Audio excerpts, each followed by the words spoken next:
Welcome, welcome, welcome. We're on Dragon Practical Magic podcast today, and I'm interviewing Naomi, Stellar Wellness.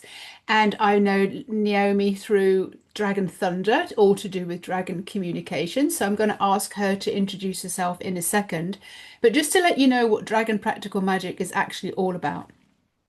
This is a frequency portal where we are creating a space for visionaries, for light language, for animal communicators, for plant communicators, that we're all reaching into consciousness. So this is a movement.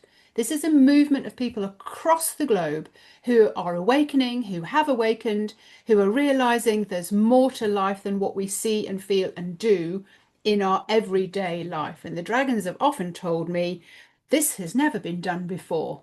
So we need to be able to get ourselves into our spiritual sense, understand our intuition, understand that we can reach across into different realms, different frequencies, while we're having a very human experience, from washing the dishes, raising children, driving our cars, how we are able to incorporate and absorb spirituality into all of us. So welcome, welcome, welcome, Naomi. Just have a little introduction of who you are, what you do, and what makes you get up in the morning. Thank you. My name's Naomi. I am originally from Wales, born and raised in Cardiff, but I live here in the north of Sweden, and I've lived here for the past 13 years with my husband and my kids. I I wear many hats, I guess you could say. But one of my main passions is that I am a light language activator, so I can activate the spoken light language in another very easily. So a lot of people come to me for this. They would like to speak light language on request, consciously, not just waiting to be in a high frequency space or altered states of consciousness, just like you said, integrating these high frequencies into our embodied experience. So this is my main soul mission, I would say. And I have many other things that I love to do. But what makes me get up in the morning? Well, it's obviously my children. They are like my alarm clock, and so they're quite young. So that is probably it. But I also, if it's a sunny day, that makes me very, very happy too. I'm getting right now, as you were talking, a question to ask you. So it's going in this way. So we listen to the information that come through, what questions are. So you're talking about light language, and I wanted to ask you, what are the benefits for somebody being able to engage with and raise their frequency through light language? Well, there's just so many. For me, I can only speak from my own experience, having spoken light language now for the past 5, 6 years. And this has been the number one tool, if we're going to call it that, that has helped me raise my frequency consistently and in a safe way, in a way that's not overwhelming, so that I can also, be a mum to 5 children.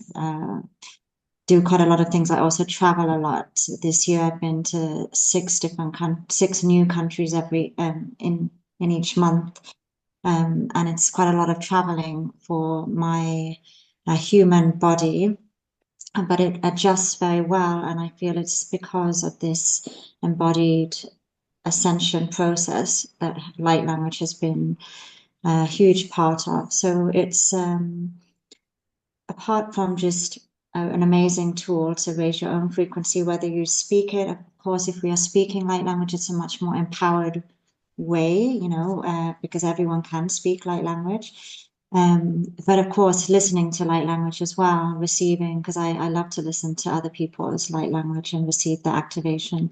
It's a beautiful way of just staying in a beautiful frequency of love, universal love, and harmony. The divine harmony, divine coherence that we need for physical health and balanced mind and all the other amazing things that we are going to experience in this human experience. but I would say as well, when we speak light language, we are accessing different parts of ourselves as well, not just, channeling something external like a dragon guide or beautiful plant medicine. I activate the light language channel so that we have a direct connection with the higher aspects of our multidimensional self and soul. And so for me, this is the most important thing, that we have a deep connection with the higher levels of consciousness of ourselves. I don't know Beautifully if that put. answers the question. No, beautifully put, beautifully put. So, one of the things that I've learned from my connection with the dragons is that we're moving towards a space where we in this human body can still walk on Earth, but we're lifted off from the Earth. So, we're from Earth, but we're lifted off from the Earth. So, we're navigating things in such a better way. So, I help people with that so that we're manifesting, we're creating, we're raising our frequency, constantly raising our frequency.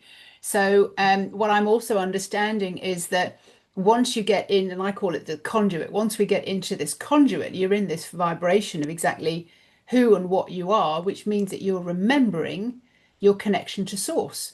You're then remembering that you are a soul having a physical experience. But years ago, that would have just like, what? That would have blown my mind. I mean, I wasn't coming from a particularly religious family. I wasn't coming from a spiritual family. I wasn't coming from anyone else around me who was spiritual. I didn't get it until I heard a voice that came into my life. Trying to think when it was, 2001 maybe. I'd just separated from my partner and I'd moved into my other house.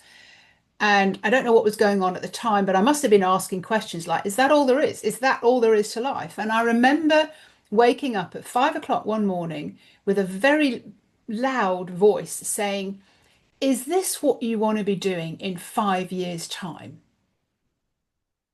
And I was like, where is that coming from? But my immediate answer was no. And then it completely, carried on. Like, do you want to be doing this in 3 years' time? And I was like, do you know what? I don't. Do you want to be doing this in 1 year's time? No. And then it just went quiet. And I was like, oh my God, what has just happened? Well, who am I then? And that for me, I mean, though I was reading books about, I was meditating, I just gone into much deeper meditation. I was doing Reiki. That was sort of a beginning of a new start for me. Um, and it was almost, and I realized later that it was my soul, but it was a dragon that was coming through. But I didn't meet the dragons then until 2019 when they told me to, again, in this very similar way, a loud voice said, write your book, write your book, write your book.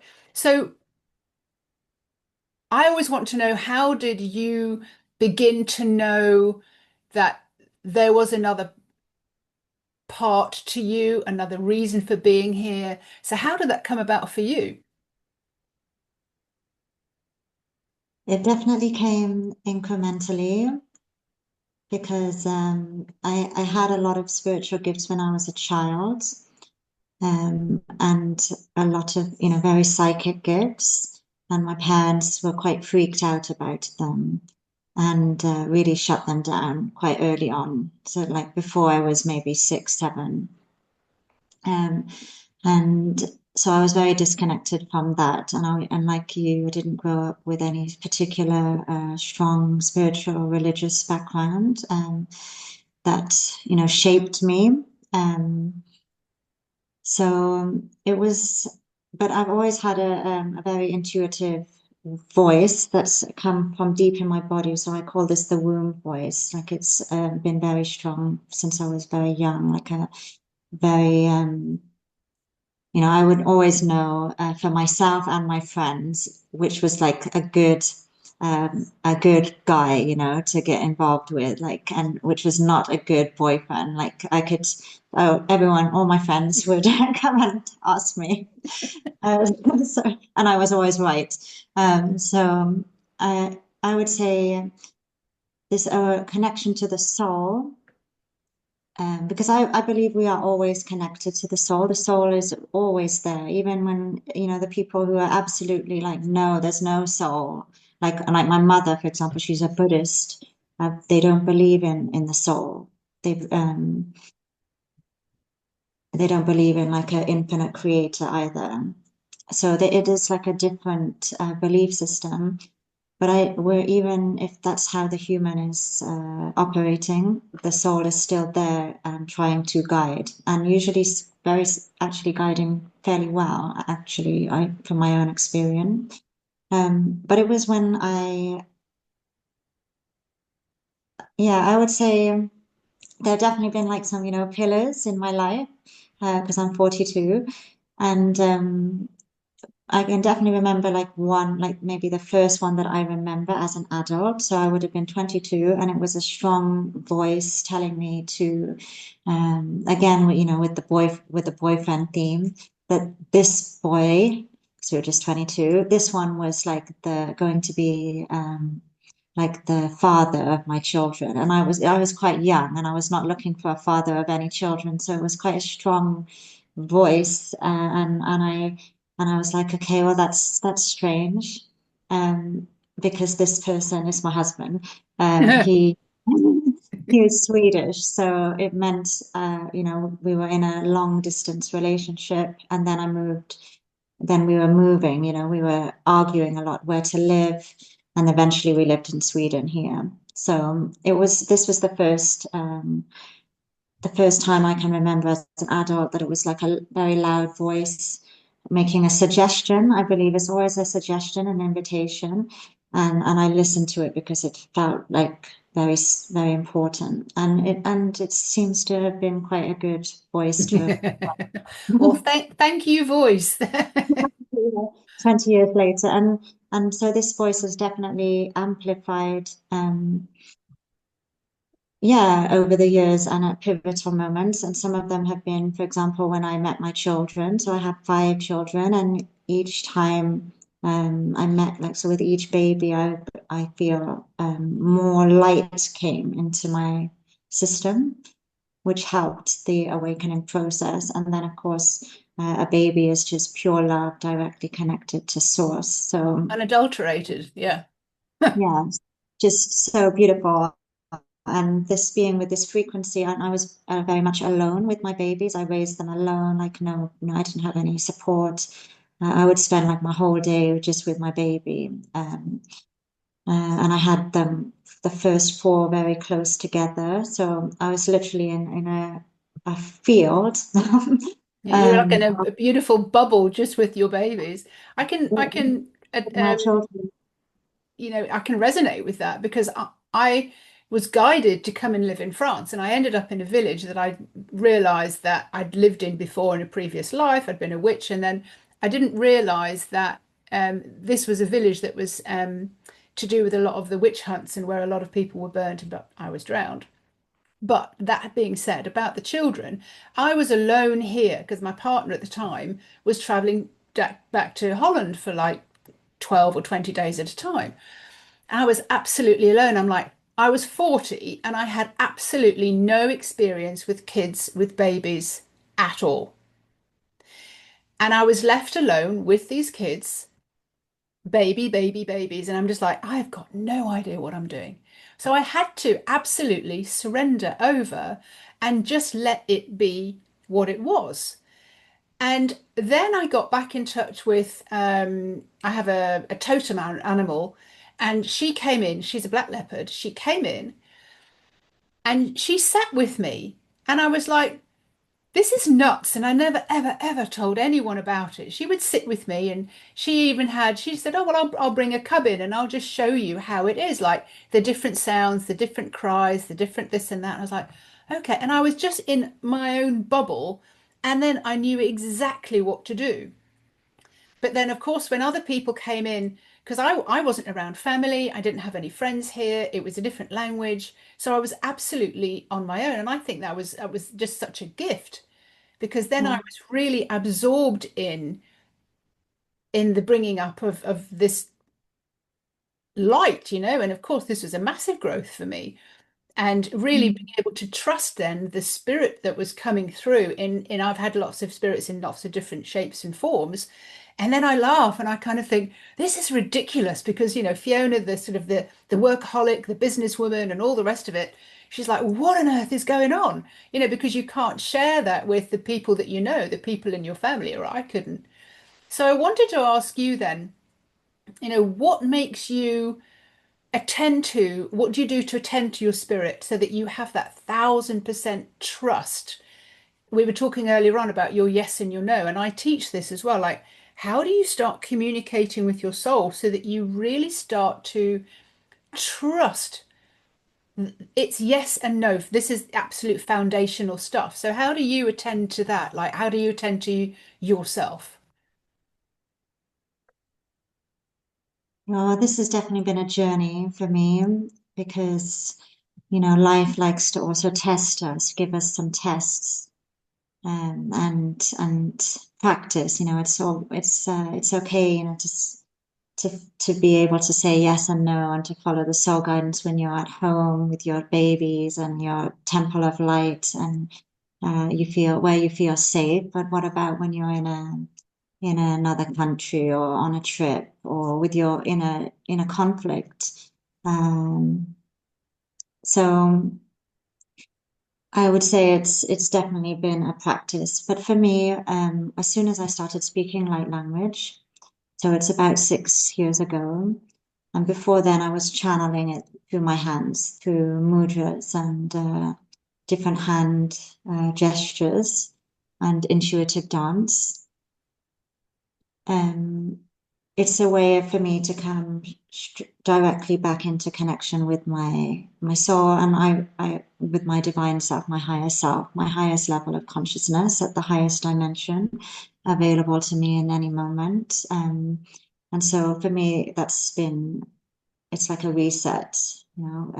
I speak light language. It's like my higher self is speaking to me and bringing me back into coherence. And so I would say this has been my main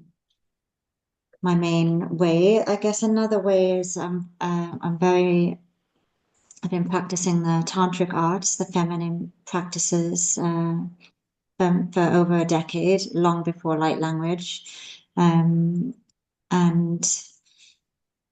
yeah, each just having this strong connection with my yoni and with the womb, just this whole power center is, I think, very important for us as women to just connect to this space regularly every day and follow our cycles, follow our rhythms, and we all have different rhythms. But yeah, for me, like I said, each baby was an initiation, and they were like a mirror. We get to know ourselves through our relationships and connections with others, and there's the best ones are with our children, obviously, if we have them, and and if we can be in loving presence with them. So these early years I was really just with them. Like I didn't really have many friends. I was like you in another country, and I was a little bit shy.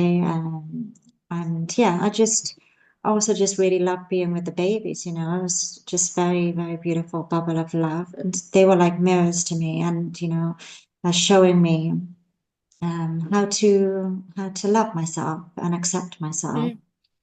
Mm. And I think this is the key because this is how the soul is in its beautiful perfection, divine light and pure love.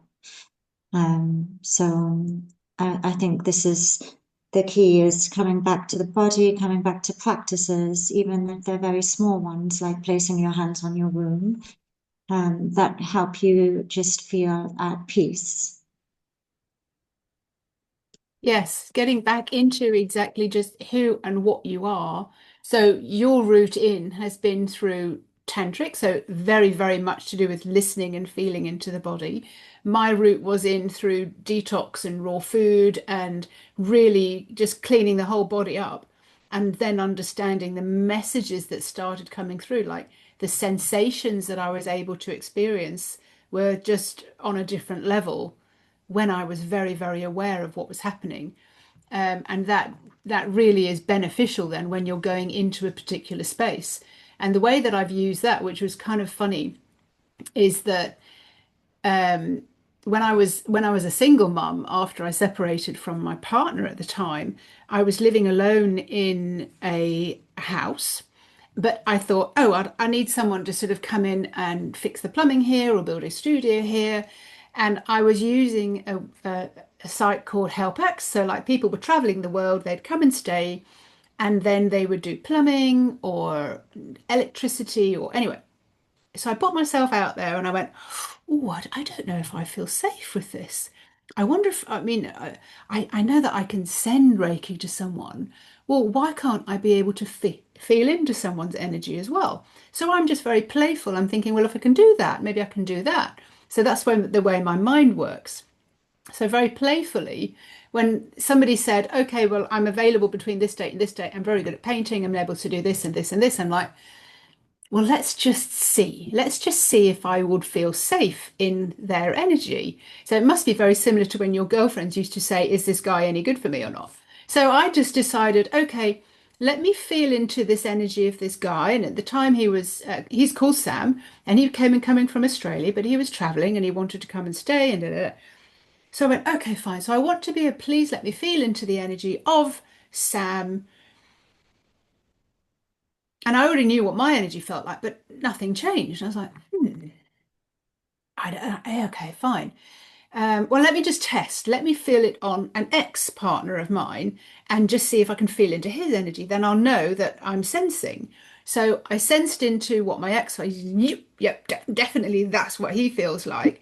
Come back into my energy, and I think, well, I'll ask again. Is it safe to have Sam working here? He's going to ask my question, and again, I went, nothing, nothing changed. It's not talking to me. I checked with another ex of mine, because I've had a few, and I went, that is definitely his energy, very laid back. And I came back to my energy, tested in again with Sam, but I decided, well, maybe I'm asking the wrong questions. Maybe I need to ask a different question. And I went, so is that feeling then that I'm getting, because I was playing with this, it was the first time I'd done it, is that feeling then that it's okay to sort of him stand next to me and be around my kids who were 6 and 7 at the time and work in the house? And I just kind of got, yeah, it's safe. Anyway, this guy came and he fixed the boys' bikes. He worked in the garden. He worked, and he would say to me something like, "Is there anything else I can do, Fiona, before I go and have a shower? And then I make dinner for us." And I went, "Oh my God." No, I didn't need to change a thing. I didn't need to change anything about who I was. So then when he left after a month, then there was someone else. And I tested again and I went, it's kind of 50-50. It's like I'm safe, but what is the 50-50 bit? Anyway, this guy came and he was double Sam's age, but he came and he was very polite, safe to be with him. But he was a messy sod. He was so messy. He would forget that I'd bought things. He could lose all the plumbing bits that I'd bought. And I was like, that's the 50-50. Being Yeah, able to thank you feel for in. sharing. It's really interesting. So, yeah, we have to be able to play with, and again, thinking back to sort of, Fiona, the workaholic, the businesswoman, and all the rest of it, who took up meditation and took up Reiki and she was being pushed down that line because people would hand her books about mind waves or telepathy, and I was like, oh, okay. And I'd read it and I'd understand so much about people's energy. So, um, and why things would happen, or why you'd be attracted to something, or why you'd be repelled by something. So I do feel then that the universe, source, God, your soul is orchestrating and bringing you the experiences. So we talked about children, and now we're talking about the people that we surround ourselves by, so that you get the essence of what's right, what's wrong, but you feel it within your body. And of course, then if I'm thinking about channeling dragons, um, I think I would have thought that was ridiculous years ago. So you have to be able to sort of come forward in steps. And the dragon said to me at one point, go into this group that you're in and offer to do business readings. And I was like, well, I don't do business readings. Like, what are you talking about? And I'd said it before, it had come out of my mouth voluntarily, to the woman who ran the group that we were doing videos and things in. And she said, oh, that's a great idea, Fiona. And I was off the phone and I was thinking, but I don't do that. And I was like, I don't do that. What on earth are you playing at? And I got the message back, well, it's not you that does them, so step out of the way. I was like, oh, right, this is a new lesson. Oh, right, okay.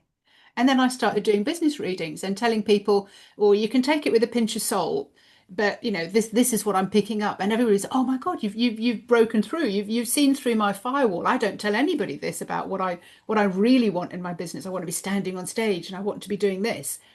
So I just think we're taken to the places that we need to be. Absolutely. Yeah, thank you for sharing that. And I think I completely agree with what you shared about, we have to expand. Sometimes we can expand really, quite in quite a big way, but for some ideas, and I was the same, that there are dragons who are talking to me, or that I am channeling dragon energy. Um, that took me a lot of small steps to Mm. accept and to embrace, and definitely, tell people about. So yeah, it was. I remember the first time I like advertised anything to do with dragons. It was, the main thing in this. It was a ceremony. It was a light language activations cacao ceremony with dragon energy healing. And the dragon part was like in really small Oh, and by the font. way, And when the people came, um, they were like, "Oh, I thought we were going to be doing like yoga. I thought I saw it said dragon. I thought it meant like a dragon pose oh, in yoga." So it was like, and I'm not even really sure what dragon pose is, but I think it's a yin yoga pose. But um, and for me, it was a lesson that, if we're not open and honest and transparent, there's, we magnetize the wrong people.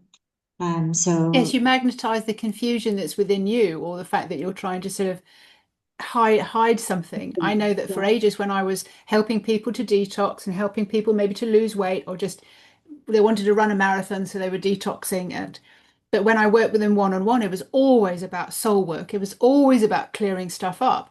But I just didn't feel, and this has been a huge process in my whole career on this side of things, of like not being able or feeling confident to sort of talk about it. And then, of course, then when the dragons came, I'm like, holy crap, now what?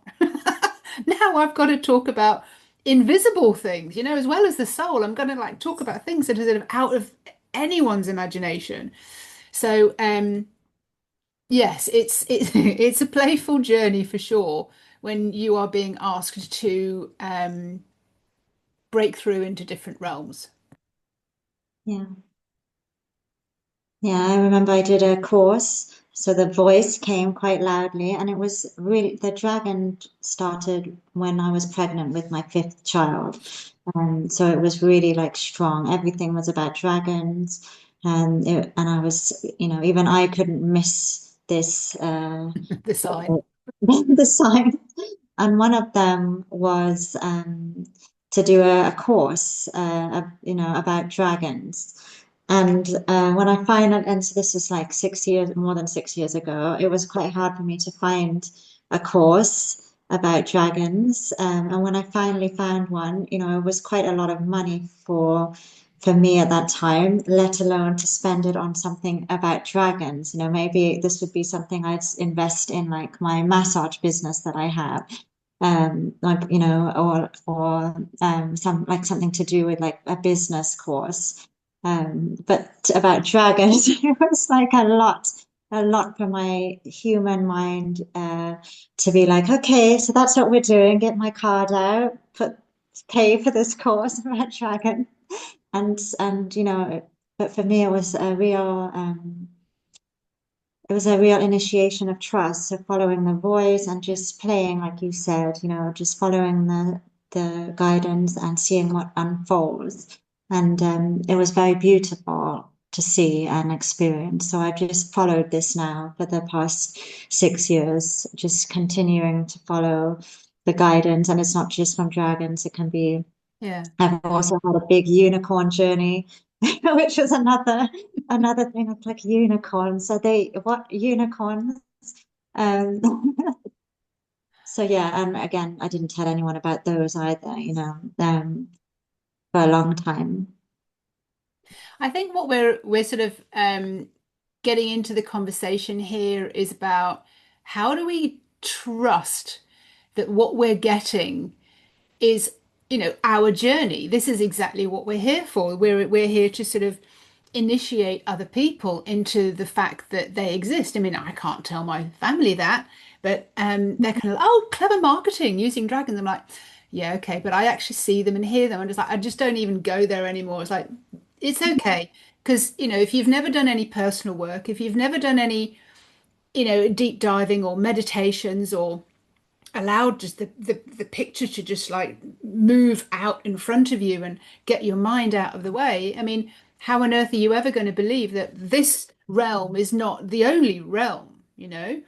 So I think what we're getting into the discussion here is about, that unequivocal trust that we have to kind of follow what's happening. So when I was told, write your book, write your book, write your book back in 2019.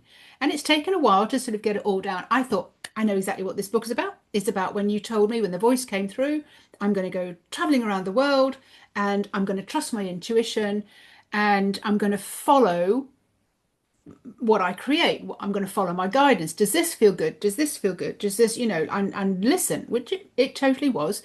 So I started writing out all the stories about that, about when I was trying to get to see this Reiki woman in Cape Town, in Prince Albert from Cape Town. And when I didn't lock my rucksack up because I had to go back to the hostel and kind of go, I'm going to unlock it. I'm going to unlock it. Okay. Everyone else is locking everything up, and I'm like, I'm just going to unlock it. And having that faith and that trust in the messages that were coming through. And so I was writing the book, and then I was talking to a friend, a colleague of mine, and she said, "Well, what if there's something more?" I said, "I feel there is something more coming through this book." And she said, "Well, why don't we get you into a little bit of a hypnosis, and you can channel?" And I'm like, "Huh?" So anyway, went into this, and I had some questions. I said, "Well, if it does happen, then these are the kind of questions I want to ask." It ended up being 12 conversations with a dragon called Seraphina, who's the matriarch of my particular collective. And the questions and the answers that came back were, wow. And when we asked, like, so what is this book really all about? It's the evolution of the population. What? Oh, okay. So it's totally on this level. You as a human that has been brought up not to believe in all this kind of stuff, that you are then bringing all this through. You're bringing it down to earth. You're making it real. You're making it potent. You're making it a way to operate. And then I was kind of given different books to write, which kind of they're all in a different process, about raising boys to be men with their souls intact. And I'm like, yeah, look at all the games we played. Look at all the magic that my boys have shown me of what's available. And that's a way to live. That makes me feel 100% alive, trusting, and the messages that we get through. Now, how are you raising your children so that they're not brought up like us, but they're brought up with the way of just like believing in magic. I would say magic because the dragons say to me, it's practical magic. It's just your mind, your ego mind, just can't fathom out what you're doing and how it works. Yes, I love what you shared, especially about your raising your boys to be men with their souls, intact. This is very, very powerful because I work with a lot of men in my trainings. And I have 3 sons and 2 daughters. So it's definitely been a journey with each of them because they have different levels of consciousness, different gifts, and they're from different places as well. Um, but my main, I basically have just like one rule, and that is like to not do the same thing as my own parents. Yeah. And they And didn't do the same as their parents, so that's okay. That's the evolution, because they didn't do the same as their parents, and then we're not doing the same as them. exactly, and it's not with any judgment because I know my parents did what they felt was best. No, it was never with any they at the level of consciousness that they were at. That's how it went. So I'm very I'm probably what a lot of people might consider a lazy parent in a sense. I've delegated a lot of the parenting to my children's higher selves, and I'm always in connection and co-creation with their higher selves, and kind of yeah, working in this way because I don't have like my own parents to ask for any parenting advice if I was desperate. And also yeah, my husband is also like kind of quite laid back too, so we've always just gone with this asking my daughter's higher self what's the best solution here. And do you uh, do that yeah. outside, or do you ask it on the inside and then feel for the answer, or do you ask your daughter what would be your highest outcome here, or how does that work for you? Yeah, I mean, it's just my natural way of I'm naturally communicating with higher selves, my higher self to another person's higher self. It's just this is like you said you are channeling dragons, and you're a beautiful totem animal. My connection has often been more of this vertical axis and um, connecting higher self to another person's higher self, and obviously with permission, but with my children. And my husband. No, it's more of like we're just in a co-creation all the time. Um, and so it's all about just having as I'm all every day maintaining this connection with my own higher self and highest levels of consciousness. I'm also doing the same for my children. So I use light language for this a lot. Um, and then, of course, I taught my children how to do this too. And it's as simple as just stating, a decree. I fully embody my I am presence. I connect to my I am presence, or I ask my I am presence. And my kids might have different ways of doing this, according to their age. But they also ask their angels. So we've often had, very open conversations about angels and dragons and unicorns um, and also, other deities, gods, goddesses, ascended masters. My mom is a Buddhist nun, so we have I have this connection with Buddha consciousness, and I share that with my children. And so I think just having open conversations about things, like you've also mentioned to me how you were, sharing with your kids, how to find something that was lost. Yes. Show me where's the keys. Yeah. Just being people about it, so it's a normal thing to ask, Yeah. and also just being unattached to the outcome. So like I'm sharing some of my beliefs with my children, but it's okay if they want to discard them. Mm. They're on their own path. So just not having this kind of control, trying to control them, trying to control um and yeah, I find when I'm going in this way, it seems to work out fairly okay. I definitely had like one situation which really tested all of these things because my fourth child, one of his friends passed away. And yeah, this was a real test of being human. Mm, And yeah, none of those things really seem to help. And I think this is one of our lessons, mm, that we can't control everything, and we can't protect our children mm, from certain things that are part of the human experience. mm, And we may not have the tools to help. Like, I have never experienced that mm, as a child, and also as an adult. Um, I haven't lost a friend mm. that way. So it was, I had to just respect that this is part of his path, and Yeah. Yes. surrender to the flow. And it was also very beautiful. We all learned a lot as well. Mm, So I think it's very much about being very human and also very divine, and just dancing between both. yeah. What a gift. How beautiful. Thank you for sharing that. I was remembering when my children's grandfather was supposedly, you know, on death's door. He was in a bit of a coma at the time after an operation and wasn't coming to. And, the boys have got used to with me. I said, okay, well, we're going to send Reiki or we're going to send energy. We used to do it when we went to the pet shop. We used to send it to the pets that were in this pet shop. Mm. And even if we drove past, we said, well, look, we can just send them energy while we're here. We don't actually have to go in and sort of like give it to the rabbit, give it to the fish, and give it to the birds and things.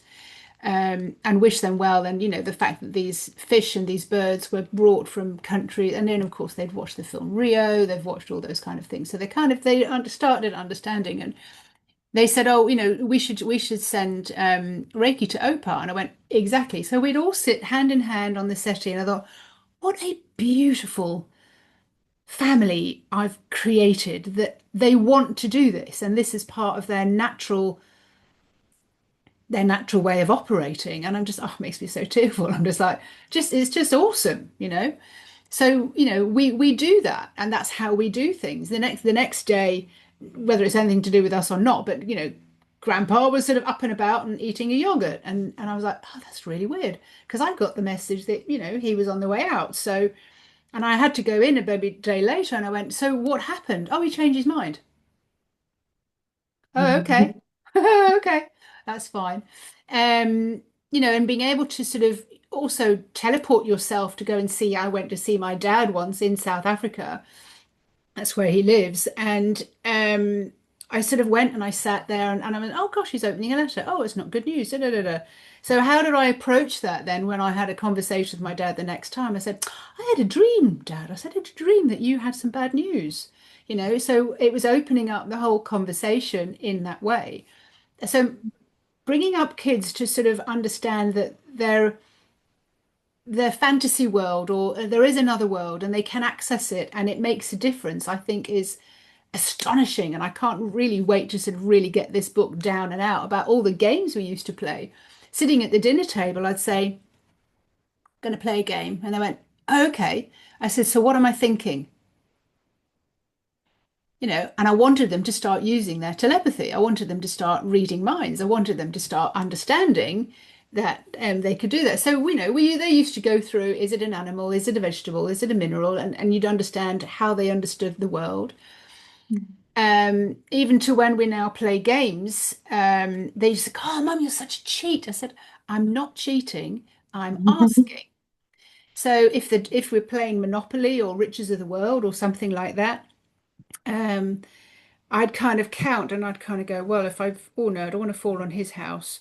Oh no, but if I go to six instead of four, I might get the dice to four on six. So I'm only open for a six, and shake it and boom, boom, boom, most of the time. And I said, of course, unless there's anything better, um, that I haven't seen, and it would basically work. And I'd clear the table by the end of the night. I'd won everything. And also another great game that I love to play with the kids, and it's to get them to understand. Like when you have a name of a character on your forehead, and so everybody goes around the table and they have a go like, am I an actress? Am I a singer? Am I real? Am I an animation? Am I blah, blah, blah, blah, blah. So at one point I was like, I'm getting a bit bored of this now. I think we've gone around the table 6 times or something. And I had to keep a note of like, okay, da, da, da, da, da, da. Okay, but it just wasn't computing. I went, can you please show me who I am? And I got an image. And of course, everybody's still doing their go. And I'm like in my own space. I'm like, show me who I am. And there was a woman, dark hair, and she got like these earmuffs, but it wasn't earmuffs, it was hair that was plaited around her ear. And I went, weird. And in a white dress with a hood at the back. And I went, I kind of know, oh, I know who this character is. Like, oh my God, what's her name? What's her name? What's her name? Show me her name before I get to go my turn. So I get to my turn and they go, well, it's your go, Mum. And I went, am I Princess Leia? They went, oh, you are such a cheat. Because that's exactly what I'd seen, and then that's what I'd heard because I'd asked. So, what I'm always teaching people is the questions that you can ask, how you ask the questions, and how you can receive the information back. So, I'm teaching this to my boys as well if they want place in a university, but they didn't feel they got a good enough grade, or they want an internship at this particular safari park, which is where my son is now in the Alps.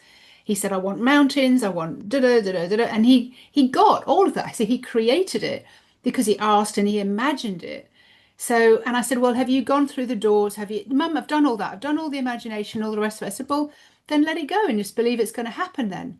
So, and they do magic that just makes my heart sing.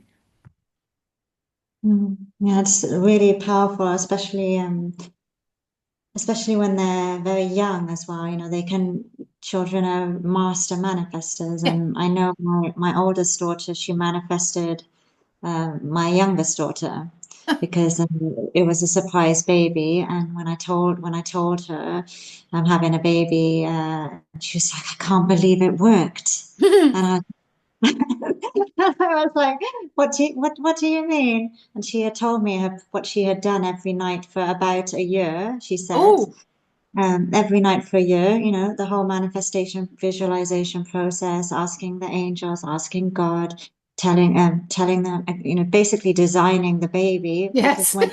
For her. when for her, you know, she wanted a perfect little sister. Yeah. And then when the baby came, it was like proof for her, you know. She's like, you know, she looks exactly like I drew her. Oh, And she was only 8. yeah. And so But yeah, isn't this it? We need to get the evidence, you know. So however we're manifesting and we think, oh, God's forgotten about me or my soul's forgotten about me, it's not coming, it's not coming. I have these little journals at the side of my bed that, you know, help me as well. Like what are the like 3 things that I desire, 3 things that I'm grateful for, and you know, 3 things that I want to create or something. It's just, and you just go into it and you're just like, do you know what? I'm it's there. It's amazing. You know, the process of manifesting, even for my son who used to drop his phone a lot, and I lived in a house with 4 boys, so my 2 and my partner's 2, and they would just break phones all the time. They would just fall out of their pockets and I was like, yeah, these things, they're made of glass. Of course they're going to break. You give them to a child, you know, going to school, oh, 10 years old, they need a phone. I'm like, you don't need a phone. Anyway, Rio came back to me, my youngest son, and he said, Mum, my phone never breaks. I've still got the original phone. I said, you're right, you have. He said, do you want to know what I did? I went, I'd love to know what you did.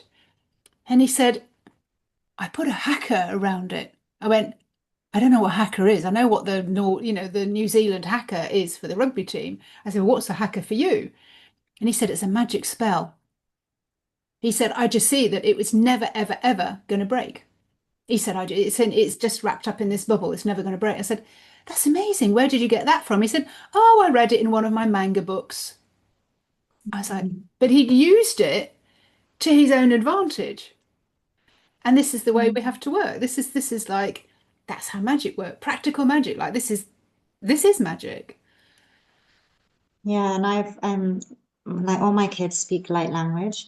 I activated it with them, and this is a really powerful way of amplifying it. It's like, it's a little bit like saying a spell and, putting a bit of extra belief into it because you've used the power of your word in a higher frequency. So my kid, I sometimes see them do this, like because they've said that because you don't have to say your wishes out loud and your desires out loud, but so they've obviously imagined it, visualized it, and wanted it strongly, but then they might also say it in light language. And for me, this is really powerful. And I add, and this is part of one of my trainings. Like I share like a lot of things that I've actually learned from my children, Mm, and they seem really small things, but they're very powerful when we use them consistently.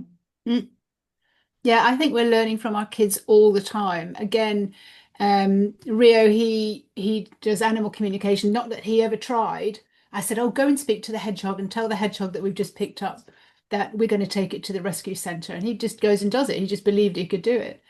And I remember once somebody was reading something out in French, trying to get my French to sort of, do better in their schools and things.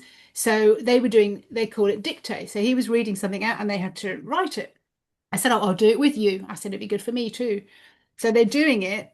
And so some of the time you have to do things phonetically. You're like, "I've got no idea what that word looks like." Anyway, so when this friend of mine was reading what we'd written, he said to Rio, "How on earth did you get that word? It is such an old-fashioned word and it's a long word, it's a complicated word. And at age 8, there's absolutely no way that you would have even come in contact with that word." And Rio's just like, didn't say anything because he felt he was being criticized. How can you do this, but you can't even conjugate a sentence, but you know this word. How can you know this word? I was driving him to rugby on the Saturday and we were talking about that. And he goes, "Mummy, do you want to know how I did it?" I said, I'd love to know. I want to know what you know because you're using this. Like, how did you do it?" And he goes, "Well, I kept asking," and he has a name for his soul. "I kept asking him, like, how does this word look? How do I write this word? How do I write this word? How do I write it? Please show me how I write this word." And he said it was then written on the wall. So he said, "No, I just copied it." I went, "I believe you." I said, "And yeah, of course." And now that he's been in hotel and management school for the last 3 years, and he said, "Oh, mummy," he said, "but they were teaching us stuff that we hadn't even learned." I said, "But that shouldn't bother you." I said, "You can access the information." I said, and he said, sometimes on another exam, they had to name all the wines, they had to describe it, they had to describe the flavors, they had to do everything else. I said, "But you've got access to that information." He goes, "Have I?" So it's always reminding them, even now that he's like 18, that you have the availability. And my other son had spoken tree. He'd spoken to a tree. He'd asked me, "How old is it?" I said, "Well, why don't you ask the tree?" When he was about 9. And I would tell the story now. He goes, "I've completely forgotten that I ever did that." Now he's in university learning biology. I went, "How interesting that you've gone back to Yeah. plants." Yeah, I think there's this really important part because we live in this human uh, dimension, and this is where the part about raising our vibration and keeping the vibration, the frequency at a Yeah. certain level, so that we remember it, and but also access that quite easily. So I think it's natural that as that young adults, need to be reminded, because yeah, when they're with us, we're all in the same kind of field together as with the field of pure love, and maybe when they're out in other interactions and other environments, it's not quite the same frequency. So Yeah, yeah, but I we think that forget as well. Like as you say, you travel a lot. If we travel, if we go somewhere and you think, "Oh, this is not working. There's a strike, or there's this, or there's that." And it's like, hang on a second. Maybe. there is something, we can get this queue to move faster. We can get this to work out well. We can find the taxi that turns up right on time. We can. So we have to remind ourselves as well, because sometimes when we go into the outside world, so this is where I want to go with us next, is like, how do we maintain that we are in this conduit and that we are magical and that we are, ascended masters and that we are able to do those things. So how do you do that? Yeah, for me, it's a very easy question. It's just, well, I'm speaking light language all the Mm, time. And for me, this is just, I would never forget. I'm always, um, if we're going to use the word manipulating, but I'm always trying to co-create my reality. And when I'm speaking light language or singing light language, and even just hearing it, because sometimes we can't speak it out loud. We're in like a very small car with lots of people who uh, don't know what that is. mm, But then I try to sing it. Uh, but I think this helps me. So I I would say the only time I forget is when if I'm very ill. mm, When if we get very ill, and so we start to feel like the auric field isn't as strong, and we're feeling a bit more disempowered. This is when I can start to forget. But it doesn't happen so often, and this is mm. also part of having a high vibration and being very connected, merged with the higher self, is that we don't experience that as often. True. Because I often feel that the higher your vibration is and the higher your thoughts are. So yes, I would also like sit in my car and speak dragon to myself because like if I'm on my own, it's like Yeah. come home, I was like, oh my God, I'm buzzing. It's like, oh, it's such a great. But I feel that that is one of the highest vibes, and also it because it goes through the whole cellular system of you. It's just like, oh my God, what all this stuff that I'm clearing up. It's like, oh, nothing can touch you because this is your best immunity, the best way that you can feel. So, having said that, some of the main things that humans have to deal with is love, relationships, their business, finances. So if you were to sort of also use that then to also get in touch with your highest self, your highest vibration to do with abundance, how would you do that?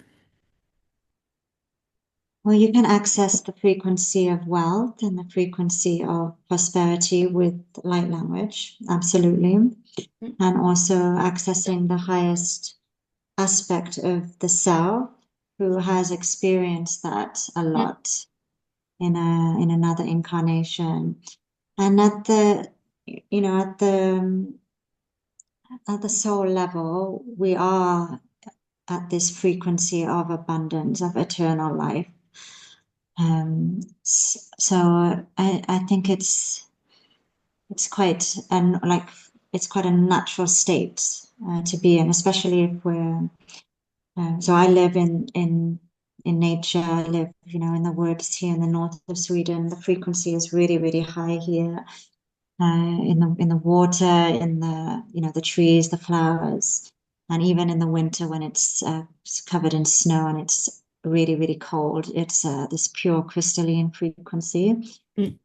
So yeah, I think we're always connected to that frequency of abundance. And what about you? What No, would it's you? interesting that you're saying that because I think there's an awful lot of ways that people try and get into abundance, try and get into wealth, and we try and talk ourselves into it. But I don't believe that you can talk yourself or think yourself into frequency.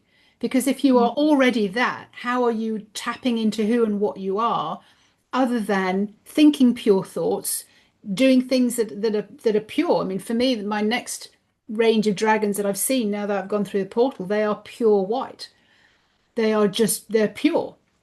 Their trust, their love, their all of that. So this is the next journey that I'm on because the dragons that I have been working with as the collective are all to do with manifesting practical magic here on earth And of course, as we ascend into pure frequency, then you're manifesting with frequency rather than trying to work things out and trying to force yourself to think differently. But that's okay because we need to go in incremental steps.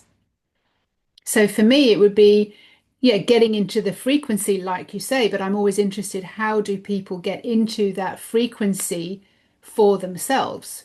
So would you say your frequency and my frequency and someone else's frequency for wealth? Of course, I would imagine that they're all the same pitch, the same song.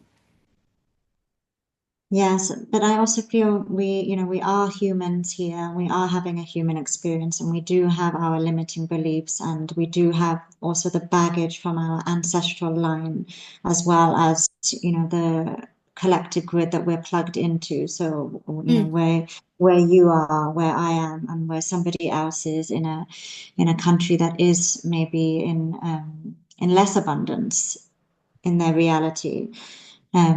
So to address that part, which is usually, what if we're going to give it a name, we could call it blocks. mm, What is somebody's block to accessing their true frequency of wealth? And this is where I feel the dragon frequency and dragon light language, especially, is very powerful because it's so powerful for shifting energy, shifting the blocks, alchemizing the blocks. So yes, we can say it's a bit more than, addressing the thoughts, and everything comes down to the frequency.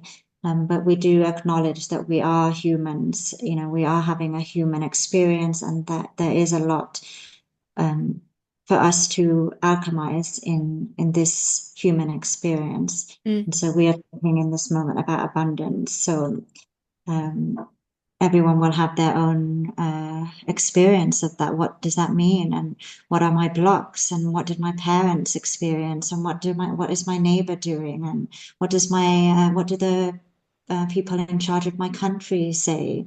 And these are some of the And the blocks. dragons would say to me at that specific point, you're thinking too much. They would just go, overthinking it, you're thinking too much. Like just, and they can be quite rude. They can kind of like, just like, shut up. Yeah, Yeah, I we're feel it's thinking also about it. definitely like I'm like not a big thinker at all. Like I can just speak light language all the time and forget my name, and my children's names. But I think it's also fun, to when we get to a certain level of consciousness. I really believe in the feminine path of evolution and ascension. So we are spiraling upwards, and at some point we do have to come down and see what else there is, what other awareness there is for me in this moment, to expand even more, and to expand into even more abundance. So yeah, like for me, I quite like to sit down sometimes and just be like, in a very playful way, like, what block can I alchemize today? Mm, And sometimes I don't even need to label it.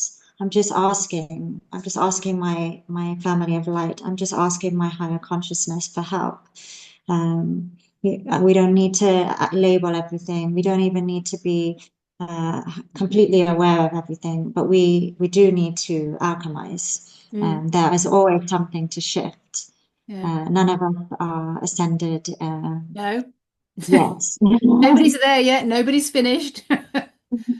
And the dragons often say to me, like, they'll put something through. Like when I was interviewing this particular dragon, Seraphina, they'll put something through, but they'll put something through me in frequency, and I would have to kind of really swim around in this frequency for a little while to kind of find the 100 words that would explain what I was experiencing, because they say that language is just Neanderthal. Yeah. They're Yes, the saying, oh, human crumbs, element. you want to bring this down into language. Okay, we'll bring this down into words. And then, your words have a story with it and they have an image with it. And it's like, yeah, but, so that's why I was, when I was transcribing what they were saying, it was like I had to use so many words that, to describe enlightenment or to describe love or to describe what the feeling was, because the dragons are all about how are you feeling that within your body. Then I think, and we talk about frequency, frequency of attraction, frequency of abundance, frequency of love. So, how are we, I'm just like, how are we wearing that? How are we being that in that frequency? I think that is a very, I was going to say So futuristic. multidimensional. Yeah, it's a way to Yeah, go. it's so complex. I've been really learning this, especially about love, that there are the human can only access such a small amount of what love is and how it is expressed and how it is received. If we're comparing it to the frequency of love, Mm. yeah, it's fascinating to me. I And often I get also, this feeling that and even with when I'm speaking into people, I can feel how they're feeling it and where it lands in their body. And I even get this feeling sometimes that they're showing me like, and like, what are you trying to show? Like, we're expanding the amount of love and the capacity that you can actually house in that body. And I remember with a girlfriend, we were asking, like, can you not show me what the ultimate feeling of love is? And we got back, you couldn't handle it. yeah, absolutely. We can't handle it. We can't hold it, and we can't even imagine it Can't because fathom it. No.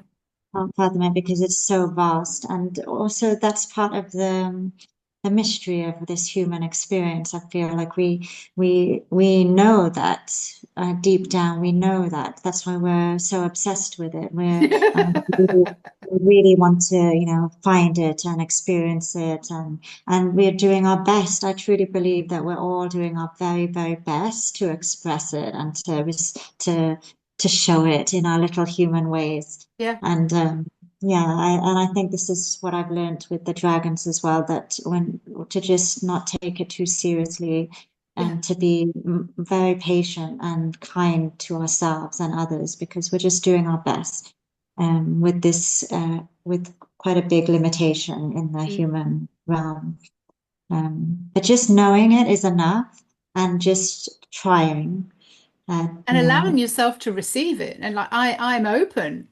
I'm only open for love and I'm only open for joy. What I've found also is the frequency of love, when I dive into the frequency of love, and I always want to understand a little bit more about it. How does it really feel? How do I get into that? Or how can I help someone else get into that?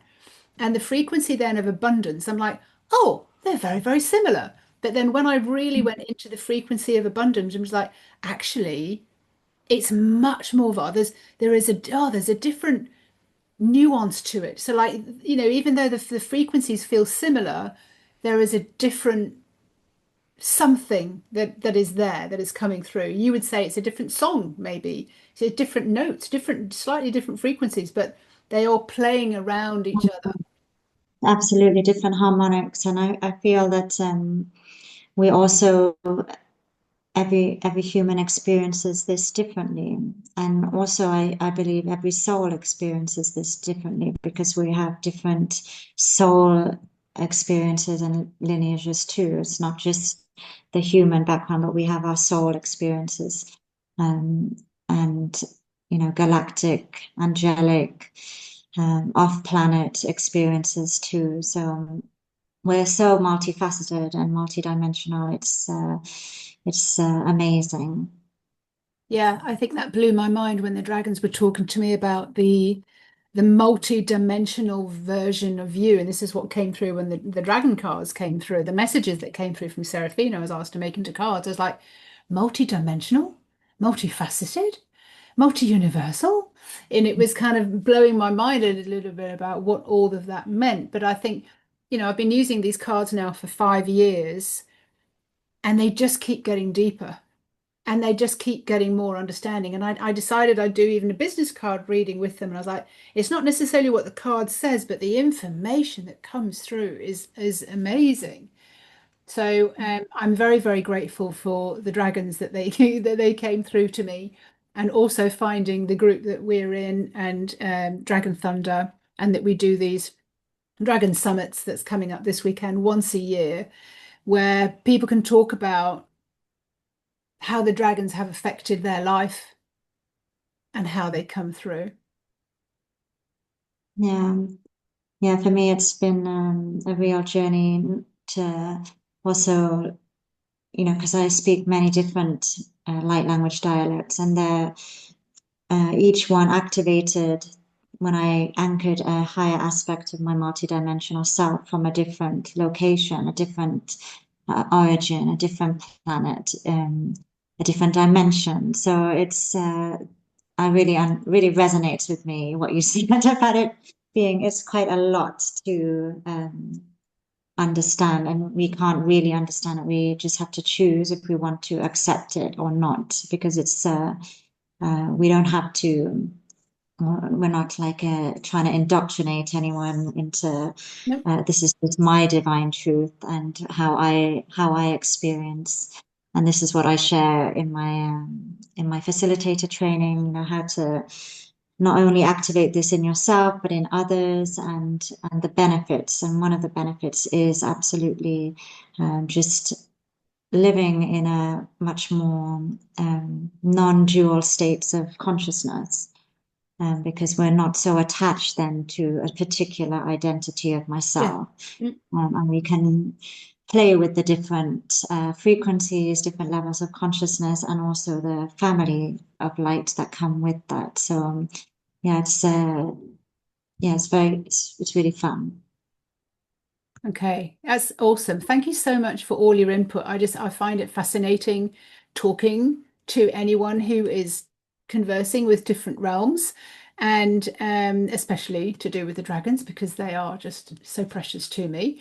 But of course, there is so much more available. So if anybody wants to get hold of Naomi Stellar Wellness, I will put all of her links below.